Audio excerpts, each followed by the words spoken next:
Coach Bateman. Jay, I know Chad Surratt's kind of obviously been the talk of the town since Saturday, but Dominic Ross and Jeremiah Gimel also have really big games for y'all. How big are they for y'all's defense? How important are they for what you want to do?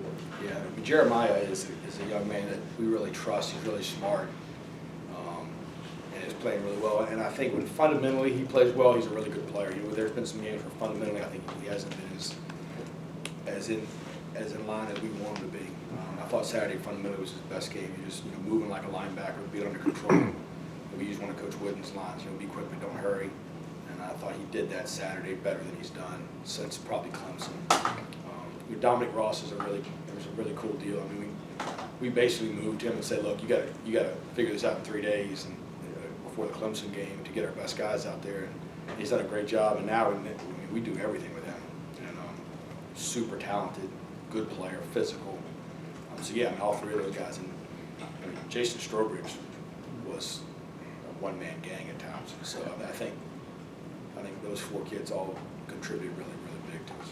The guys were pretty excited to talk about pop pass, how you told them basically the play you thought that Duke was going to run. Miles even went to the extent of saying that Duke ran in 2016 and they ran against Army, I think it was last year. How far back do you go to find tendencies and little wrinkles like that? Yeah, so I think the advantage I have is I've defended those guys. This is my 5th year in a row, so I kind of have some carryover knowledge. But they beat us 13-7 at Duke in 2016. They beat me on a pop pass. So when I saw the formation, I was pretty confident that's what we were getting. So the one they also ran that against you guys in 2016 it's as well? a little bit different structure, but same kind of deal. So. If you hadn't, for a staff that you haven't gone up against, how far back do you go to try to find stuff like that? I mean, we go back to certain games. You try to find people that match you, and then but we look at almost every play we have, and just if there's something that shows up in a situation like that, then we try to see if that's something that happens year in and year out.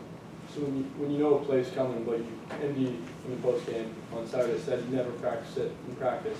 So how do you go from knowing a play's coming to trying to tell players how to defend it within a matter of 30 seconds? I said I think it's gonna be a pop pass. Miles, come over and cover that guy. Did you say like if they would be this formation? So tight like this. So we saw the formation and called timeout. Okay. So I said if they come out in the same formation, that's what I'm pretty confident that's what it's going to be. Now, do you risk the chance of obviously being something different and then you come out of position? Is that kind of the risk you take with DC? Tough job. They said, don't let them get to the 2-yard line. It makes it a lot easier. Is there a more gratifying moment for a coach than to see that actually play out and then your guy be in the exact right spot to make that happen? Yeah, I mean, I'm most gratified when they play well. So Chad's made a great play. There aren't many people that can. I mean, that was a great play. And I think Miles, we watched it about 20 times yesterday. I watched it with Miles. Said, "Are you sure you would have caught this?" He was close, but it was a great play by Chad. Would most linebackers not catch that ball because of the way it was? You got a quarterback and good hands guy, basketball player there? Probably not. Really good one. Yeah.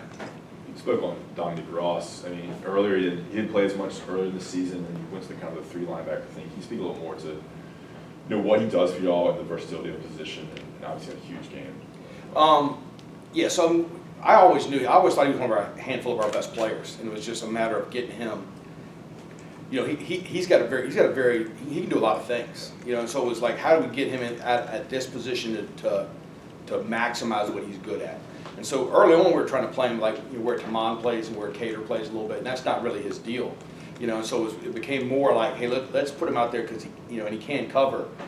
And then like the first couple times we did it, we're like, he can cover pretty good, And so then it became, it's like he moved into my room now, So we went from the linebacker room to the DB room, And so now it's more coverage stuff. And but the thing he does is when you do blitz him, you can't put a running back on him. They had a tight end on him on the sack fumble.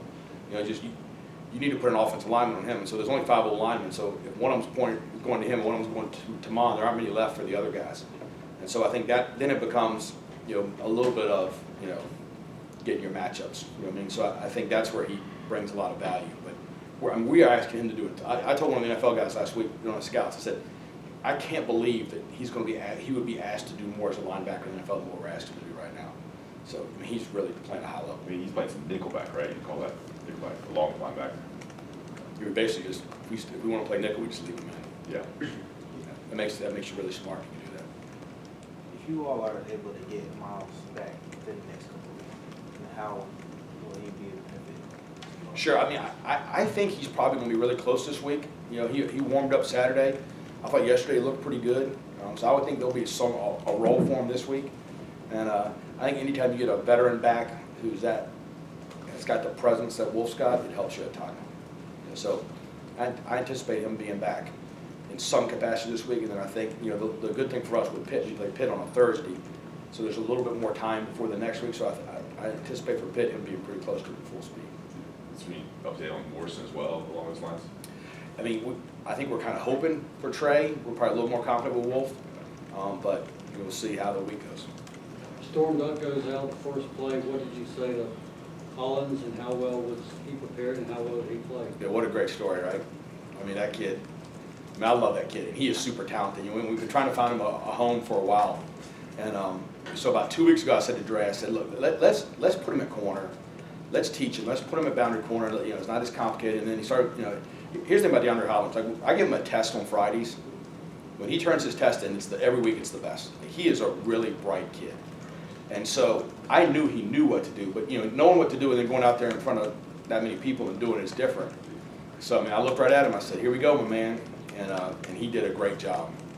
And tell you what, I don't know about, you talk about like gratifying moment, like for him to go out there and play the way he did, that's a gratifying moment, right? That was awesome. I mean, he's going to be a really good player going forward for us. What are the Friday tests? So like, you know, in college you get a test. So it has like questions and you have to answer it. Yeah. So I give the DBs a test, like on the opponent, like, hey, what do they do in this formation, this coverage? Is it like written or online? Yeah, it's like written. So I do it on, we have an app that we give it to them. They do it online or they do it handwritten. Most of them do it handwritten. True, false, multiple choice. Okay. No true falses. What was your major here, Ross? No number History two major. pencil? History Oh, major. sorry. Gotcha. All right. So there's no true false like a history major, but it's more short answer and fill in the blank kind of stuff. So Would you like no to essays, no essays. embarrass us with one of those tests one of these days? Just to Yeah, you guys would struggle. see what we don't know. You guys would struggle. I look forward to it. Okay. When you look at the Virginia quarterback, That's good what stuff. kind of problems does he pose to any other quarterback you face this year? Yeah, all of them.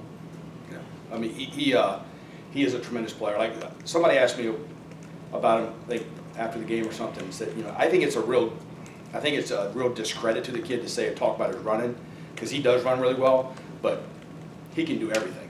He can throw it. He knows where to go. He is not fooled in coverage. I think he is a tremendous football player. So we have our hands full. Coach Brown said that at the end of the game after the fumble, he kind of had the Virginia Tech game in the back of his mind from last year. Did you kind of have that same feeling, or what else were you thinking? No, I was confident our guys would stop. He also said that when Storm went down, you had to turn to DeAndre, put him in that. A lot of offensive coordinators would freak out, like, my God, I got to put this guy in now. Said you just roll him out there and let him, he's going to do what he's got to do. Where does that come from inside you? It comes from our confidence in our kids. They practice really hard. So this is the story about Hollins, right? He's got about 4 names. So Day, the last like 2 or 3 weeks, I said, I want to play you, but you haven't practiced great on Wednesday. So it comes out on Tuesday, practice great. Wednesday hasn't been as locked in and as energetic as I would want him to be.